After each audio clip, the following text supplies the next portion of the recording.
तूफानों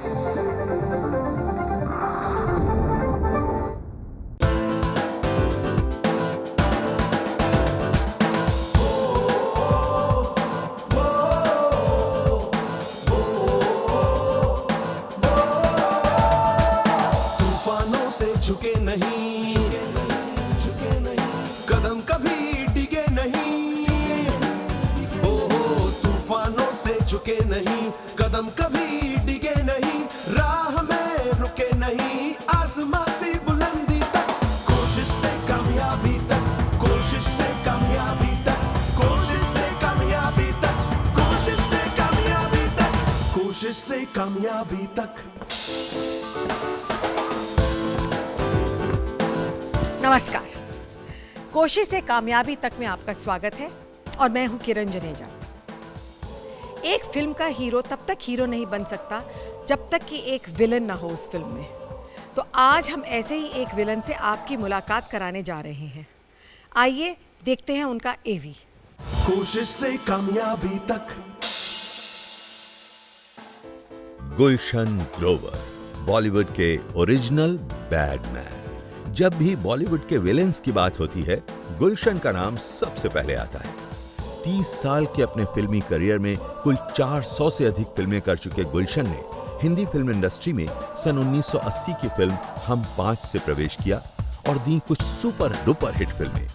गुलशन ग्रोवर बॉलीवुड के उन पहले एक्टर्स में से एक हैं जिन्होंने हॉलीवुड में कदम रखा और तब से आज तक गुलशन बेहद सक्सेसफुल इंटरनेशनल फिल्में कर चुके हैं। ढेरों अवार्ड्स और देश विदेश की आवाम का दिल जीतने वाले गुलशन ग्रोवर का कोशिश से कामयाबी तक का ये सफर कैसा रहा, आइए जानते हैं खुद उन्हीं से। कोशिश से कामयाबी तक। तो आज हम आपकी मुलाकात कराने जा रहे हैं गुलशन ग्रोवर से। गुलशन जी, हाय। आइए आइए आइए। Hot seat. Okay, hot seat. For a hot villain. Gulshan, आपने आज तक कम से कम 400 फिल्म की होंगी और ज़्यादातर आपने नेगेटिव रोल्स प्ले किए हैं। विलन के तौर पे आपको बहुत अच्छी तरह जाना जाता है इंडिया में। तो मुझे ये बताइए कि ये जर्नी शुरू कैसे हुई और आपकी पहली फिल्म में आप हीरो थे लेकिन अब आप विलन की तरह जाना जाते हैं, तो ये ट्रांजिशन कैसे हुआ? कोइंसिडेंस है कि जो आपके शो का नाम है कोशिश से कामयाबी तक, मेरी कहानी बिल्कुल वैसी है। एक गरीब आदमी ने, आम आदमी ने, साधारण आदमी ने कोशिश की, मेहनत की, लोगों का आशीर्वाद हुआ, कामयाबी मिल गई। ऑनेस्टली इससे ज़्यादा अच्छी तरह से मैं सम अप नहीं कर सकता। गरीब आदमी, आम आदमी, साधारण लुकिंग, वो आदमी जो आप शॉपिंग मॉल में देखते हैं, रास्ते पे देखते हैं, साधारण बिल्कुल। मेरे इकोनॉमिकल सर्कमस्टेंसेस दिल्ली के आउटस्कर्ट्स पर पैदा हुआ रहा। वहीं मैंने स्कूल की पढ़ाई की। फादर क्या करते थे आपके? मेरे फादर कारोबारी थे, उनका कपड़े का कारोबार था। एंड पढ़ाई, हाँ, हमारी इकोनॉमिकल प्रॉब्लम्स थी कि यानी कि हमारी जो इनकम है या जो हमारे पास इकोनॉमिकल मीन्स थे वो लिमिटेड थे, कम थे। ऐसा भी नहीं था कि थोड़ा है, थोड़े की ज़रूरत है, बहुत थोड़ा है, बहुत ज़्यादा की ज़रूरत है। लेकिन उसमें मेरे पिताजी ने he insisted on all of us being very very educated. कितने भाई बहन थे? 5 बहनें, 2 भाई। Oh my God, that's a big family. That's a nice family. That's a Of nice, course. happy family. तो सब ने हमने बहुत पढ़ाई की। मैंने क्या कहते हैं कि स्कूल की पढ़ाई वहीं दिल्ली के आउटस्कर्ट्स पर की। वहीं पर मैं छोटा सा था तभी मुझे अभिनय का भी शौक़ हुआ। दिल्ली में रामलीला बहुत होती है। हाँ। तो रामलीला में क्या कहते हैं कि बहुत सारे वानर सेना में, हनुमान जी की सेना में रोल होते हैं बच्चों के, रावण की सेना में रोल होते हैं बच्चों के। तो all you have to do is अपनी मदर की या सिस्टर की चुन्नी ले आओ वो आपको बांध देते हैं बेस्ड ऑन किस टाइप की आपकी चुन्नी है कि आप बंदर में अच्छा लगोगे कि रिच चुन्नी है आपको वो रोल मिल जाता है। हाँ। तो मुझे भी क्या कहते हैं कि पहली बार जब ये किया आपने रामलीला में, क्या उम्र थी आपकी? बहुत छोटा था मैं 4, 5, 6? I would say I was in probably 3rd और 4th ग्रेड, ऐसा कुछ यू नो। मेरे फादर जो हैं रामलीला का ड्रामेटिक रूपांतरण मेरे पिताजी लिखते थे। अच्छा। उसके डायलॉग्स, उसका you know like how to present it on the stage, because वो 10 दिन के अंदर पूरी रामायण को पेश करना है लोगों के सामने। तो मतलब कपड़े की दुकान चलाने के अलावा वो लिखते भी थे? उसके बाद क्या कहते हैं कि मुझे धीरे धीरे मेरी काबिलियत पर, सिंसेरिटी पर थोड़े बड़े रोल मिलने लग गए एंड इवेंचुअली मुझे मेघनाथ का रोल भी मिला। स्कूल में थिएटर में पार्टिसिपेट करना शुरू किया या कॉलेज में जाके आपकी थिएटर की तरफ झुकाव हुआ? नहीं, participate in acting in theatre started from when, जब मैं बहुत ही छोटा था, बहुत ही यंग था। जैसे मैंने कहा कि रामलीला में तो आपने किया काम, जी, बट जी। आई एम टॉकिंग ऑफ जी जी थिएटर। स्कूल प्ले जैसे हाँ। मेरे हम प्ले करते थे, क्या कहते हैं कि अभिमन्यु का, तो उसमें द्रोणाचार्य का रोल किया। तो मैं स्कूल से प्लेस में काम करता था। उसके बाद मैं कॉलेज में गया, Shri Ram college of commerce में, जो हमारे घर से काफ़ी दूर है। यानी कि हमें ज़खीरा बस स्टॉप तक पहुंचने के लिए करीब 4 या 5 किलोमीटर चलना पड़ता है। फिर वहाँ से 2 या 3 बसेस बदल कर आप यूनिवर्सिटी पहुँचते हैं। तो मैं, चूँकि जैसा मैंने कहा कि पढ़ाई में बहुत अच्छा था, मेरे कितने घंटे लगते थे आपको घर से कॉलेज पहुंचने में? बाद 2 से ढाई घंटे। तो ये बताइए कि जैसे आप बता रहे हैं कि आपने बहुत सीरियसली स्टडी किया, ओके, आप आपने बीकॉम किया, फिर एमकॉम किया श्री राम कॉलेज से। जी जी। तो मतलब ये है कि आपकी इंटेंशन तो थी किसी जॉब करने की या कहीं पर अपना बिजनेस शुरू करने की? नहीं, बिल्कुल जॉब करने की जी। उस समय ऐसा लगता था कि बैंक में नौकरी कर ली जाए, या क्या कहते हैं कि कॉमर्स से रिलेटेड चूँकि पढ़ाई की है, एशिया के टॉप कॉलेज ऑफ कॉमर्स में की है पढ़ाई, तो क्यों ना उसी से संबंधित जॉब की जाए।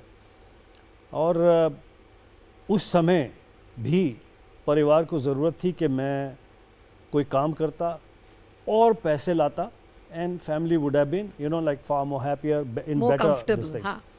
पर चूँकि मेरा रुझान कला की तरफ था, और अच्छी बात ये थी कि मेरे माता पिता इस बात को बड़ी अच्छी तरह से मानते थे कि मैं कोई भी चीज़ शौक़ में या लोगों के कहने की वजह से नहीं करूँगा।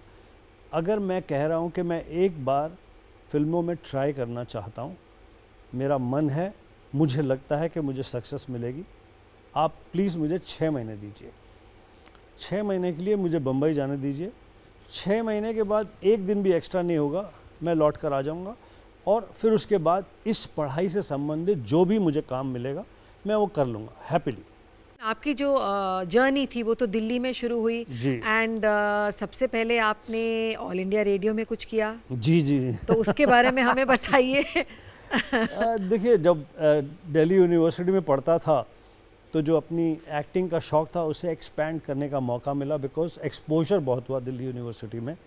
तो मैं लिटिल थिएटर ग्रुप के साथ में प्लेस भी करता था, रेडियो स्टेशन में जाकर रेडियो में वॉइस भी करता था, वहाँ के प्लेस में एक्ट भी करता था, in a semi professional kind of वे।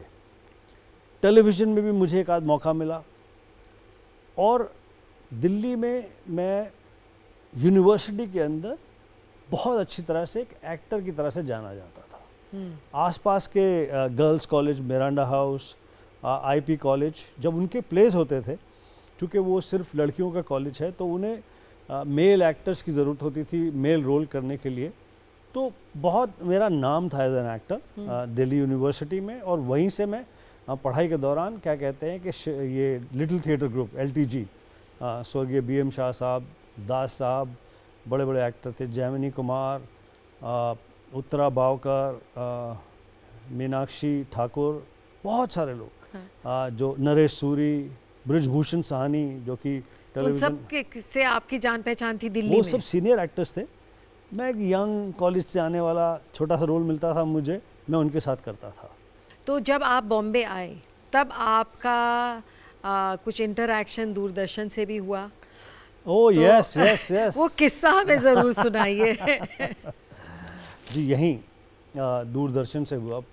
पर मैं उससे पहले कि आपको एक चीज़ बताना चाहता हूँ। सी जब मैं यहाँ पर आया तो मैं थोड़ा, मेरी समझ इम्प्रैक्टिकल थी। मुझे लगा कि मेरा इतना था दिल्ली यूनिवर्सिटी में एज एन एक्टर नाम है, मैं जाऊँगा वहाँ पर कोई ना कोई मुझे ज़रूर रोल दे देगा। आप सिर्फ आकर अपनी तस्वीरें लेकर घूमते रहें, कहें मैं बहुत बढ़िया एक्टर हूँ, मेरे पास दूरदर्शन के वो कॉन्ट्रैक्ट हैं, सर्टिफिकेट्स हैं, रेडियो स्टेशन में मैंने काम किया है, जब आप काम करते हैं तो आपको वो कॉन्ट्रैक्ट मिलता है, कोई पर्ची मिलती है, वो सब थी मेरे पास, यू नो।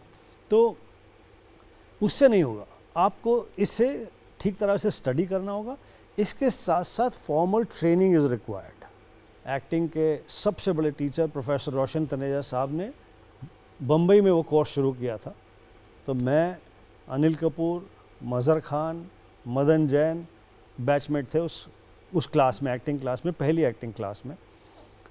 उस क्लास में कोशिश, मेहनत मैंने इतनी कोशिश, इतनी मेहनत की कि वो कोर्स ख़त्म होने के बाद प्रोफेसर साहब ने मुझे वहाँ पर एक्टिंग टीचर की नौकरी दे दी। अच्छा, तो आप स्टूडेंट से टीचर बन गए? हाँ जी, मेरा कोर्स ख़त्म होने के बाद अब स्ट्रगल भी करनी है, पैसे चाहिए, क्योंकि पिक्चरों में काम तो मिल नहीं रहा। तो मुझे वहाँ पर उन्होंने एक्टिंग इंस्ट्रक्टर, एक्टिंग टीचर की नौकरी दे दी।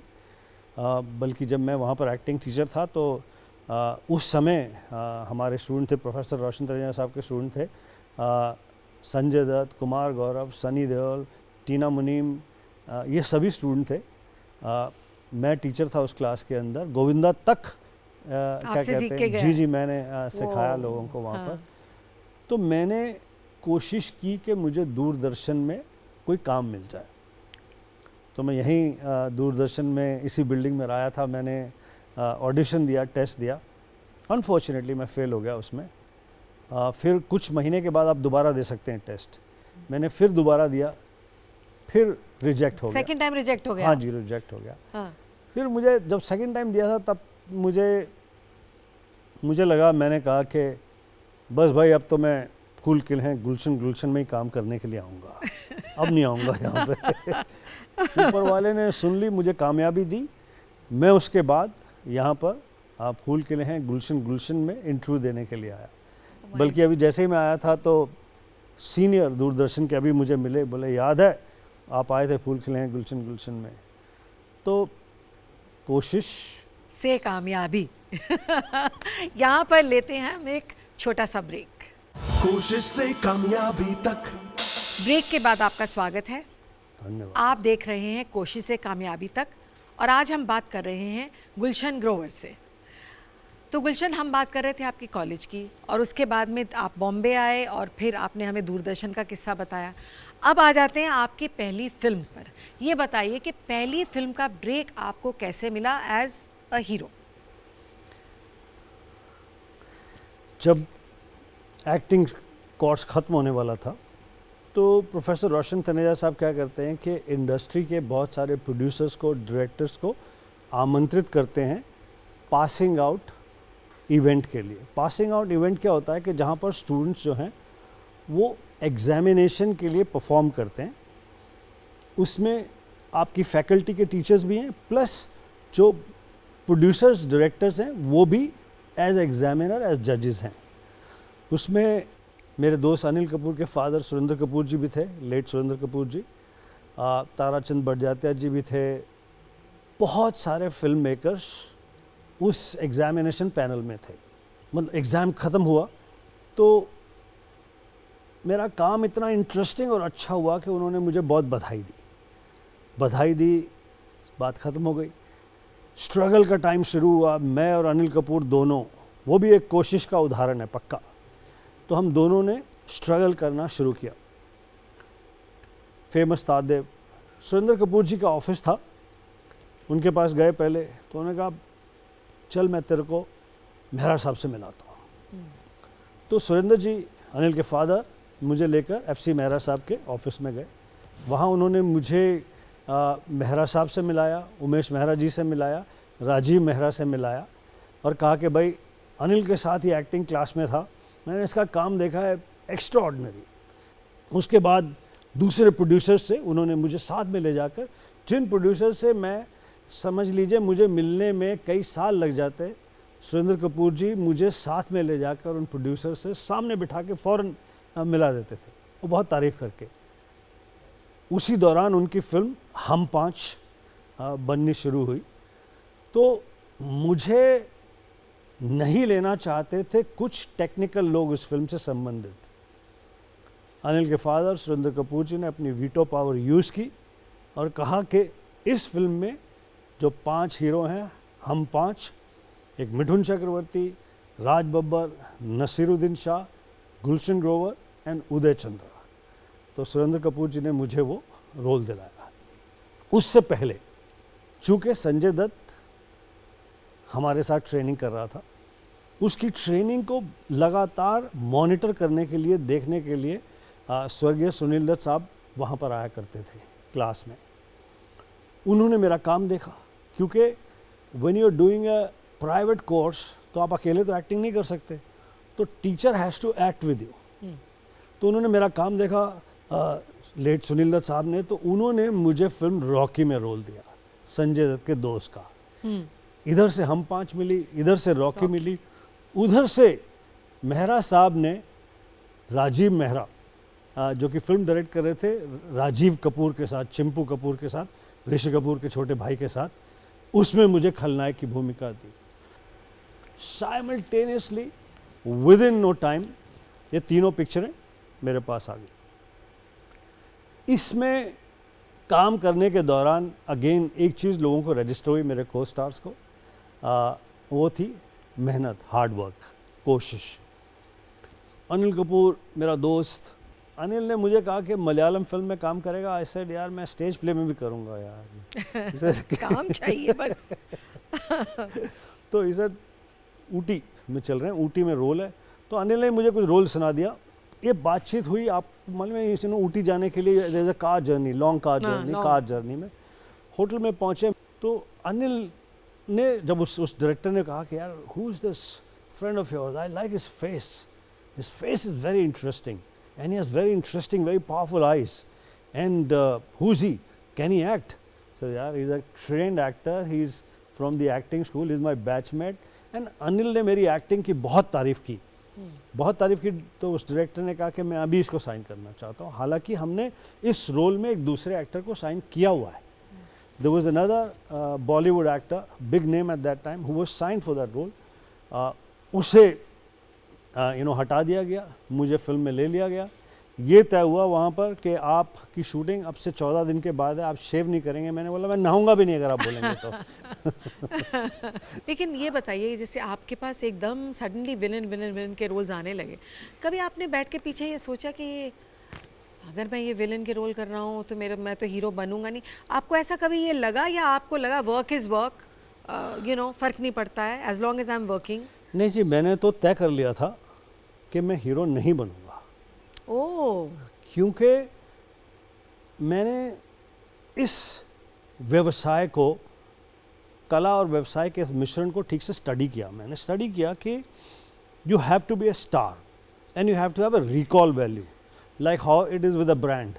कोई पेस्ट है तो हम फलाने नाम से जानते हैं, फलाना नाम, कोई ड्रिंक है तो हम उस नाम से जानते हैं। तो उसी तरह से यहाँ पर फिल्मों में ऑडियंस जब आप स्क्रीन पर आएँ तो उस तरह का रिएक्शन होना चाहिए, उस तरह का आपको ब्रांड बिल्ड करना होगा, तो आपको स्टारडम मिलेगी, तो आपको फिल्म आफ्टर फिल्म मिलेगी। तो मैंने तो तय कर लिया था एक पॉइंट के बाद। पहले जब मैं आया था तो मुझे सिर्फ एक्टर बनना था। जब मैं यहाँ फॉर्मल ट्रेनिंग की, एक्टिंग का टीचर बना, मैंने क्या कहते हैं कि बहुत सारी समय बिताया स्टडी करने में, तो उसके बाद मुझे खलनायक बनना था। I am a villain out of choice, I am not a reject hero. घर से जब आया था तो मुझे क्लैरिटी नहीं थी। यहाँ पर आने के बाद जब मैंने एक्टिंग कोर्स किया, जब मैंने इस पूरी कारोबार को स्टडी किया, तो मैंने फिर ये डिसाइड कर लिया था कि I will be a villain, I will create a brand, one of the biggest brand. पहला रोल जो मिला हॉलीवुड में वो विलन का ही था, वहां पर भी। तो वो रोल आपको कैसे मिला? नामी ग्रामी खलनायक बन गया था मैं, स्टार, ढेरों फिल्में मेरे पास। मुझे लगा कि I must expand, I must take my craft to the next level. Next level क्या है? जब आप स्टेट के लिए खेलते हैं तो आप फिर नेशन के लिए खेलें, नेशन के लिए खेलते हैं तो इंटरनेशनल खेलते हैं। तो हमारे इसमें ये होता था कि आप अभी स्टार बन गए, फिर आप नंबर की पोजीशन में अटक गए, फिर आप वेटरन हो गए, फिर लाइफ टाइम अचीवमेंट अवार्ड लिया, गेम ओवर। तो मुझे लगा यार कुछ तो इंटरेस्टिंग करना चाहिए, और मैं कोशिश और हार्डवर्क से डरता नहीं हूँ, और मुझे ये भी भय नहीं था कि जी मैं आउट हो जाऊँगा, कुछ हो जाऊँगा, सवाल ही नहीं पैदा होता। उसके ऊपर एक चीज़ जो मुझे बहुत अनॉय करती थी कि जब भी कोई हॉलीवुड से या इंटरनेशनल सिनेमा से यहाँ कोई आता था कास्ट करने के लिए, तो हम कमर्शियल सिनेमा के एक्टर्स को वो लोग नहीं पेश करते थे, देखते ही नहीं। हाँ, वो नहीं देखते थे, क्योंकि ऐसा उनके जो इंडियन एडवाइज़र्स थे उन्होंने उन्हें कहा था कि you know they act in a different way, they behave in a different way, their behavior is a problem and the acting style is this thing। तो हमें जब कोई बड़ा मेहमान आ रहा होता तो घर में नंगे बच्चों को छुपा देते हैं ना, पीछे पीछे पीछे जाओ, उधर ही रहना, कमरे से बाहर नहीं आना, ऐसे नंगे बच्चों की तरह हमें कमर्शियल एक्टर्स को छुपा देते थे। मैं तो hard core commercial actor, product of commercial cinema, my success is because of commercial cinema. I said this is unfair, this is incorrect. I started to go to Los Angeles and Hollywood. I tried to tell them, make them understand that this is a certain way of thinking। कि आप सोच रहे हैं कि जब मैंने Hollywood जाना शुरू किया, वहाँ पे लोगों से मिलना शुरू किया, और उन्हें हमारी फिल्में, जो कमर्शियल फिल्मों के बारे में ज़्यादा ज्ञान ही नहीं था, हमारे नाम नहीं पता थे, और जितना हमारे बारे में सुना था कमर्शियल एक्टर्स के बारे में, यही सुना था कि प्रोफेशनल नहीं है, रिलायबल नहीं है, और इतना भी है कि ये बदतमीज़ भी हैं। मैंने उन्हें कन्विंस करना शुरू किया। मैंने बहुत सारी VHS हर ट्रिप में लेकर जाता था, न सिर्फ अपना काम, हमारी कमर्शियल सिनेमा का ब्यूटीफुल सिनेमा उन्हें दिखाना शुरू किया, उनको समझाना शुरू किया कि हम पहली बात तो इस प्रकार की एक्टिंग कमर्शियल सिनेमा में करते हैं बिकॉज उस फिल्म का मिजाज ऐसा है, उस फिल्म की रिदम ऐसी है, उसमें हम रियलिस्टिक एक्टिंग करेंगे तो आउट ऑफ प्लेस लगेंगे। लेकिन इसका बिल्कुल भी ये मतलब नहीं है कि हम रियलिस्टिक एक्टिंग या acting of a certain kind हम नहीं कर सकते। ये हमारा ब्रांड है जो हमने बनाया है, इसलिए हम इस तरह की एक्टिंग करते हैं। बहुत अच्छी बात कही गुलशन जी आपने जी। जंगल बुक में बलदेव जो नेगेटिव कैरेक्टर था, वो रोल आपको फर्स्ट मिला, फर्स्ट रोल वही था, उसके बारे में हम ज़रूर बात करने वाले हैं, लेकिन इस वक्त हम लेंगे एक छोटा सा ब्रेक। कोशिश से कामयाबी तक। ब्रेक के बाद आपका स्वागत है। आप देख रहे हैं कोशिश से कामयाबी तक, और अब हम बात कर रहे हैं गुलशन ग्रोवर से। तो गुलशन ये बताइए, हम बात कर रहे थे ब्रेक से पहले बलदेव के रोल के बारे में, जो एक नेगेटिव कैरेक्टर था जंगल बुक में, तो वो रोल आपको कैसे मिला? लॉस एंजलिस में मैंने जाना शुरू कर दिया, हॉलीवुड में फिल्मों में काम करने की कोशिश शुरू कर दी। न सिर्फ अपना काम, अपने देश की ये सुंदर ब्यूटीफुल कमर्शियल सिनेमा उन्हें दिखाना शुरू किया, दूसरे टैलेंट के बारे में बताना शुरू किया, और उनकी जो 4-5 मिसकंसेप्शंस थी, एक थी हमारे टाइमिंग को लेके, हमारी रिलायबिलिटी को लेकर, हम बॉलीवुड के कमर्शियल एक्टर की स्टाइल ऑफ एक्टिंग को लेकर, और ये जो हमारे बारे में गॉसिप छप रहा था कि हम प्रोफेशनल्स नहीं हैं। इसके साथ साथ एक एडिशनल एलिमेंट मैंने जोड़ा। मैंने उन्हें धीरे धीरे कन्विंस करने की कोशिश की कि हम जिस प्रकार की एक्टिंग हमारी फिल्मों में करते हैं, वो फिल्म का टेम्परामेंट, मिजाज ऐसा है। आपको अगर हमारी टाइमिंग पर शक है तो जब आप हमें फिल्म में काम दें, हमारा पासपोर्ट ले लीजिए, हमसे जो गारंटी चाहिए ले लीजिए। इसके साथ साथ उन्हें ये था कि वो बिकॉज वो पीटर सेलर्स ने फिल्म कर दी थी ना बैड एक्सेंट वाले, हेलो बर्थडे नम नम व्हाट इज हैपनिंग यार, बढ़िया, तो हर कोई इंडियन जैसे ऐसे ही बात करता है, ऐसे। तो ये मैंने कहा ये गलत बात है। हम बहुत अच्छी इंग्लिश बोलते हैं, बहुत बढ़िया इंग्लिश बोलते हैं, इसके अलावा हम बॉलीवुड के जो एक्टर्स हैं, इंडिया के जो एक्टर्स हैं, हम तो वेरियस एक्सेंट्स फिल्मों में करते हैं, अगर हम वो एक्सेंट कर सकते हैं तो आपका American accent, British accent, this accent तो और भी आसानी से कर सकते हैं। इसके साथ साथ उन्होंने कहा कि आप यहाँ की फिल्मों में काम करना चाहते हैं तो वहाँ छोड़िए, आप यहाँ पर आकर ग्रीन कार्ड लीजिए और यहाँ पर रहिए, जब हम हमारे लिए रोल, आपके लिए रोल होगा आपको बुलाएंगे। तो मैंने उनसे कहा कि देखिए, फ्रांस के एक्टर हैं जॉन रेनो, वो वहाँ की फिल्मों में काम करते हैं, पेरिस में रहते हैं, जब उनको रोल में लिया जाता है आते हैं, हॉलीवुड में काम करते हैं, चले जाते हैं। ह्यू ग्रांट इंग्लैंड से हैं, इंग्लैंड में रहते हैं, ब्रिटिश फिल्मों में काम करते हैं, हॉलीवुड की फिल्म जब उन्हें चाहती है तो ले लेते हैं। अब तो जैसे जेम्स बॉन्ड भी वो इंग्लैंड के वहीं रहते हैं, जैकी चैन वो हांगकांग की चाइनीज़ फिल्मों में काम करते हैं, ऑस्ट्रेलियन एक्टर्स हैं, यूरोपियन स्पेनिश एक्टर्स हैं बहुत सारे जो स्पेनिश फिल्मों में काम करते हैं। जब उनको रोल मिलता है तो आते हैं, शूट करते हैं और वापस चले जाते हैं। हमें क्यों आप ऐसा कह रहे हैं कि यहाँ रहिए? इससे पहले देखिए, ये थोड़ा मिसकंसेप्शन है कि कई, जब मैं कहता हूँ कि मैं वो पहला, मुझे जो ऑनर मिला, जो अवार्ड मिला कि first Bollywood actor to start a transition from Bollywood to Hollywood, उसका मीनिंग ये कतई नहीं है कि मैं पहला इंडियन हूँ जिसमें हॉलीवुड में काम ये किया। लास्ट ईयर आपको शायद न्यूयॉर्क जी फिल्म फेस्टिवल में ये फिल्म अवार्ड फेस्टिवल मिला। ने मुझे अवार्ड दिया for being the first Bollywood actor to start the transition from Bollywood to Hollywood, because I convince them कि I will not leave my beautiful country and my beautiful cinema. मैं यहाँ पर expand करने आया हूँ, मैं यहाँ पे माइग्रेट करने के लिए नहीं आया हूँ। तो समय लगा, धीरे धीरे उन्हें समझ में आई। इसलिए क्या कहते हैं, मुझे इस बात का फ़ख्र है कि मैं बॉलीवुड का वो एक्टर हूँ जिसने बॉलीवुड टू हॉलीवुड एक मिट्टी का रास्ता बनाया, एक कच्ची पगडंडी बनाई, उनको कन्विंस किया, उनके पार्टिसिपेशन को एनकरेज किया। जब मुझे पहली जंगल बुक की फिल्म मिली, Jungle Book 2 film for Columbia TriStar, जिसमें मैं मुख्य खलनायक हूँ, बुलदेव, इंग्लिश में बुलदेव। सो जब वो मिला तो कॉन्ट्रैक्ट में नहीं, ज़बानी एक कंडीशन थी कि जब आप लोकेशन पर पहुंचोगे तो आपका पासपोर्ट हम रख लेंगे।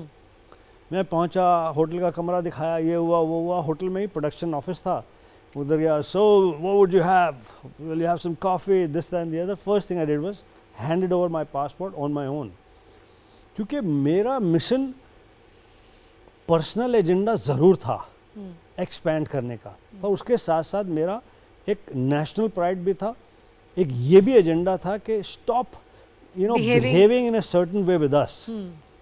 कोई बात नहीं, आपको हमारे प्रति शक है तो आप क्यों कह रहे हैं, हम दे रहे हैं आपको पासपोर्ट, रखिए ना, मुझे भी संभालना होगा। I said you keep it, you give it to me in the last day. क्यों?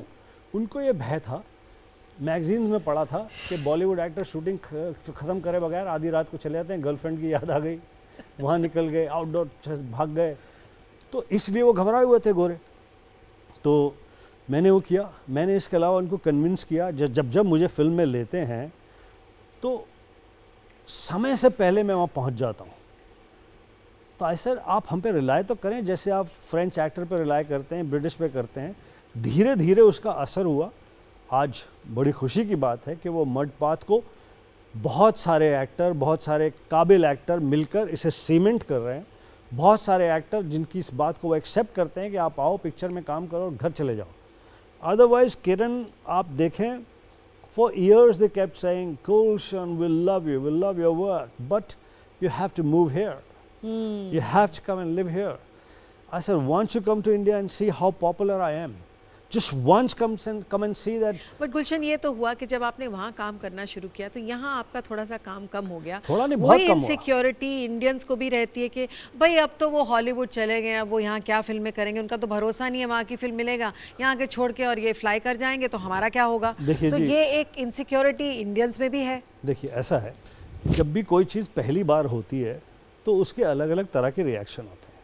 ये पहली बार था कि कोई ऐसा एक्टर जो कि 20-25 फिल्मों में काम कर रहा है एट एनी गिवन टाइम, मेरे जैसा एक्टर, मेरे हाथ में 20-25 फिल्में, बहुत बिजी, ये सब किया जाता था। अब आप पहली पिक्चर का एक किस्सा सुनिए ना। कि जब मुझे जंगल बुक मिली तो पहले तो मुझे लिया उन्होंने फिल्म में, हॉलीवुड में डायरेक्टर के साथ। बड़ा इंटरेस्टिंग बात है जी, ओए मैं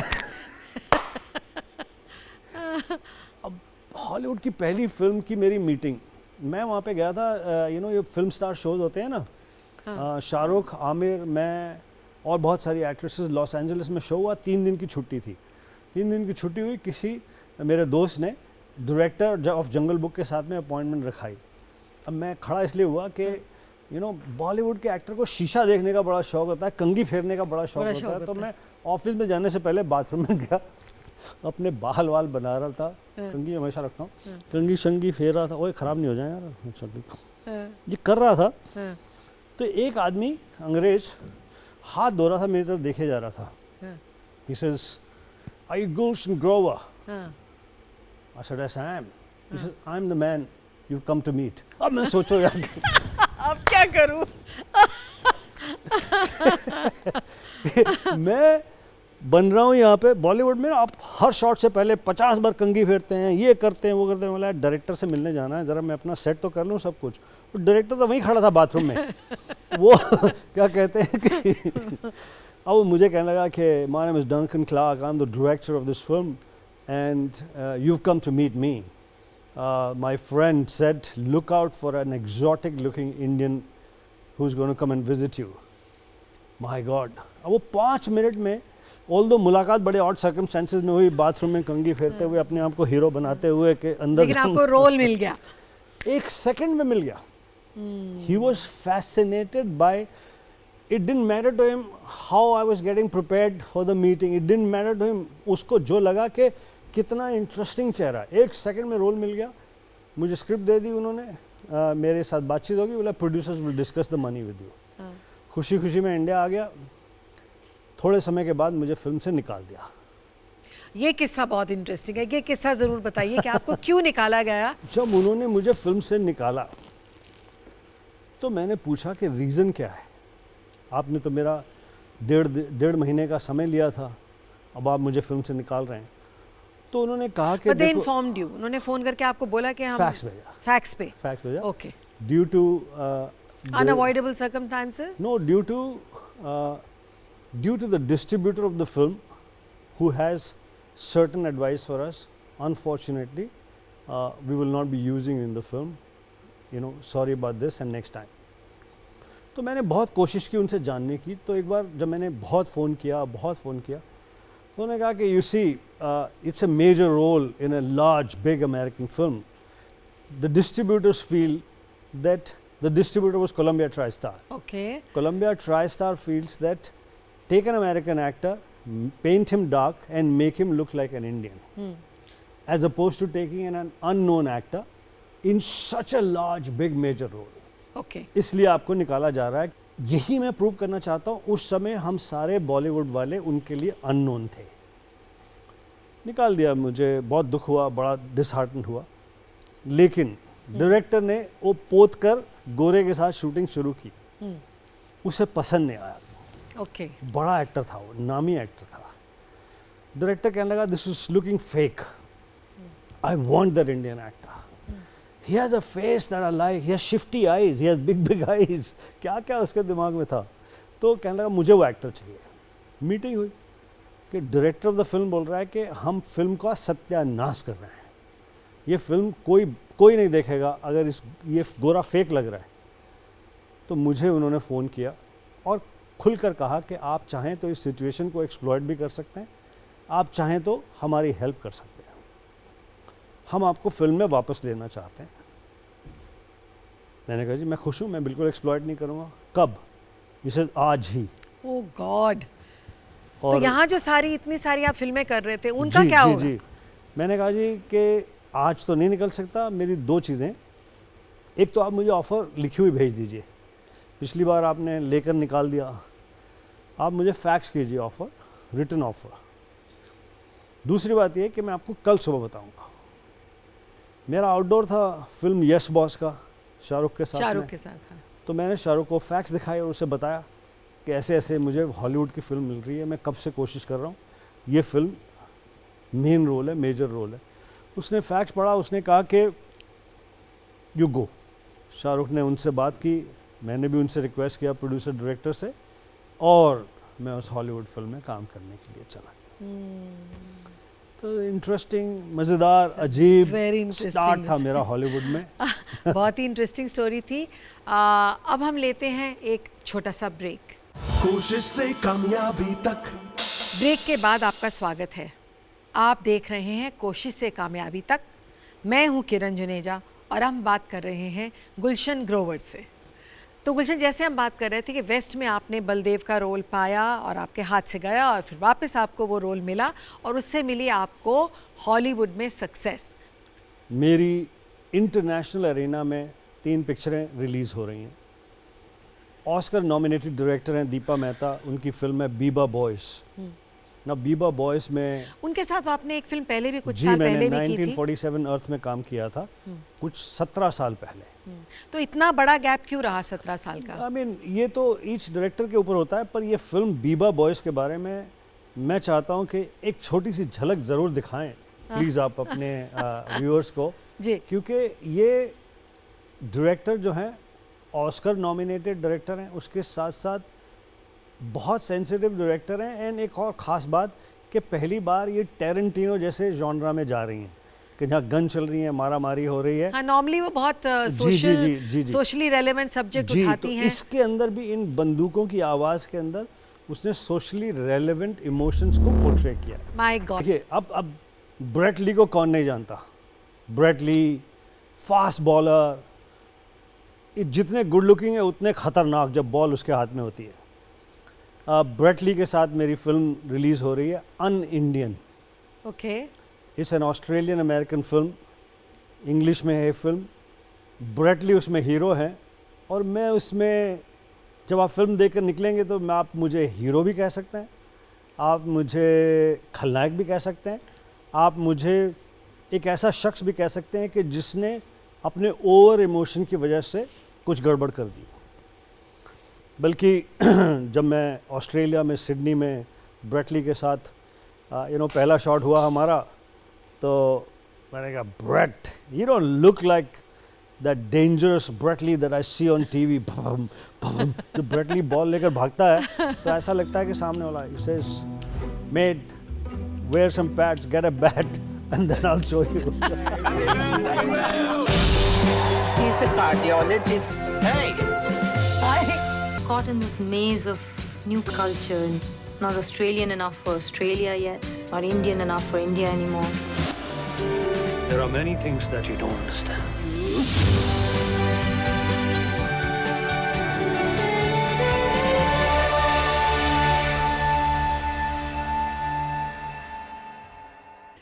आप मेरा देखिए look, see that is the thing about जो मेरा यहाँ की फिल्मों में मैं अलग अलग लुक करता था। अब बीबा बॉयज़ में मैं सरदार जी हूँ, इसमें आप देखिए हाउ पॉलिश, स्टाइलिश, सेक्सी। अच्छा, लेकिन हम बात कर रहे थे ब्रेक से पहले कि हॉलीवुड में जाने से आपके बॉलीवुड में आपके रोल्स कुछ कम हो गए, बहुत कम क्योंकि हुए। यहाँ के लोग ऐसे बहुत सोचने कम लगे कि हुए। आप तो भले आप शिफ्ट नहीं हुए लेकिन वो सोचने लगे कि आप शिफ्ट हो गए हैं।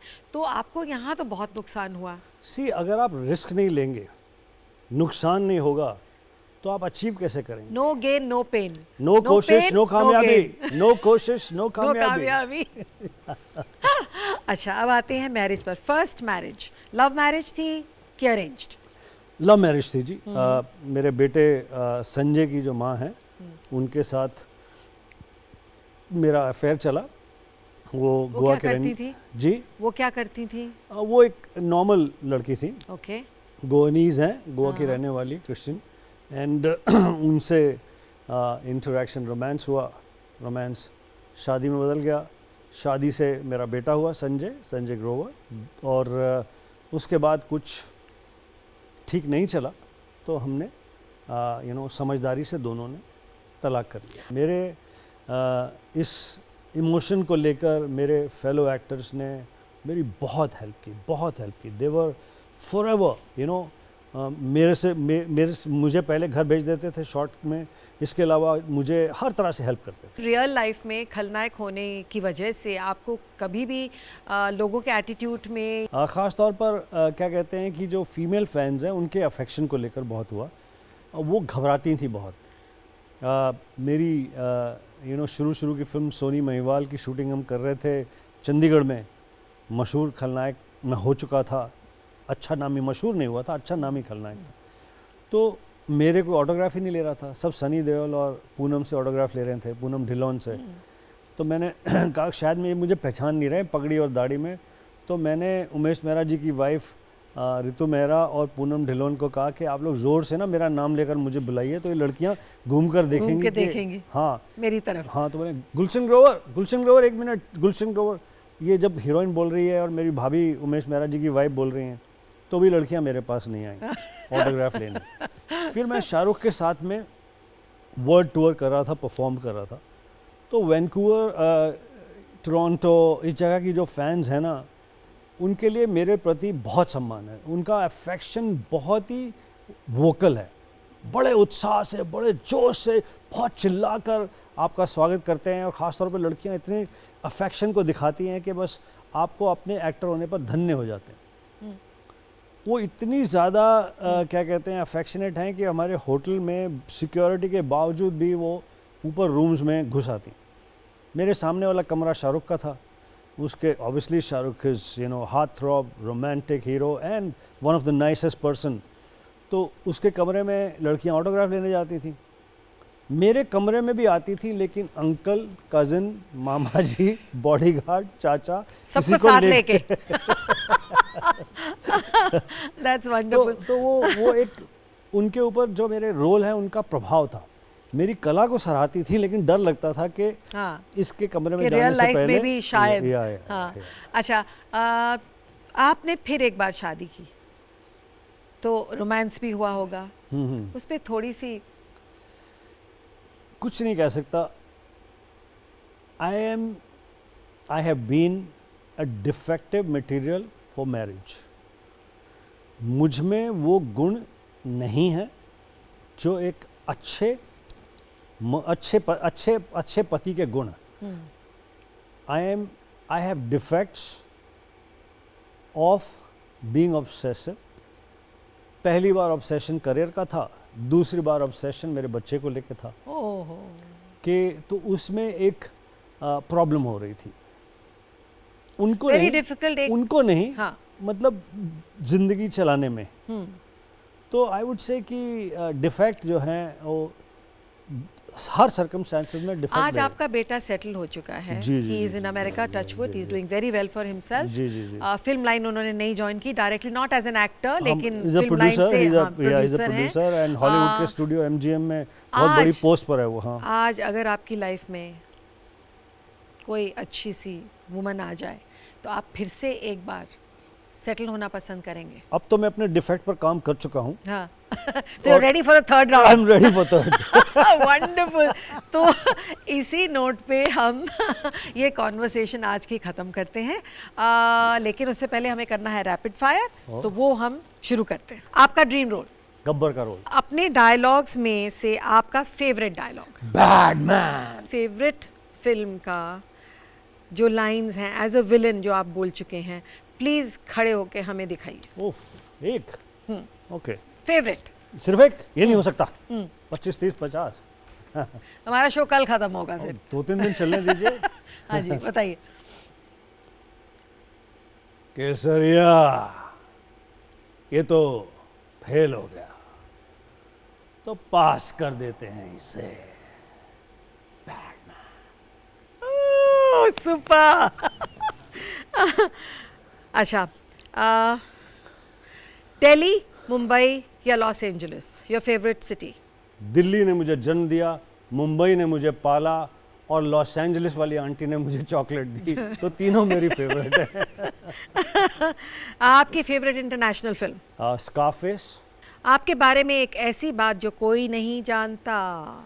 अब मैं शादी के लिए तैयार हूँ। अगर आप एक्टर ना होते तो मैं होता ही नहीं शायद। आपकी लाइफ में अगर आपको एक चीज़ बदलनी हो तो वो क्या होगी? परफेक्शन की कोशिश। बहुत तकलीफ होती है, बहुत दर्द होता है टू बी परफेक्ट। अगर एज अ विलन एक हीरोइन को डेट करना हो तो कौन सी हीरोइन चुनेंगे?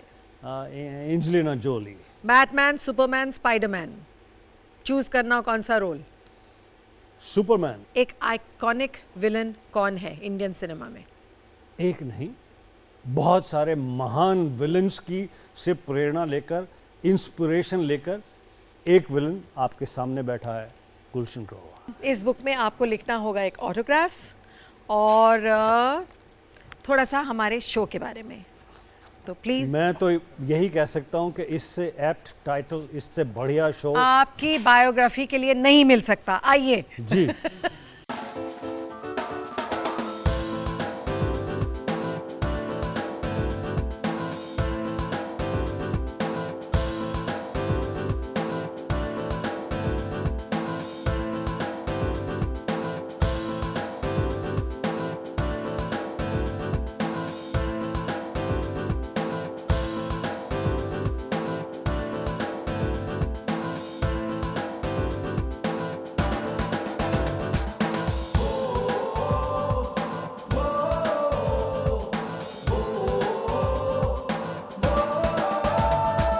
तूफानों से झुके नहीं, कदम कभी डिगे नहीं, ओ तूफानों से झुके नहीं, कदम कभी डिगे नहीं, राह में रुके नहीं, आसमां से बुलंदी तक, कोशिश से कामयाबी तक, कोशिश से कामयाबी तक, कोशिश से कामयाबी तक, कोशिश से कामयाबी तक, कोशिश से कामयाबी तक।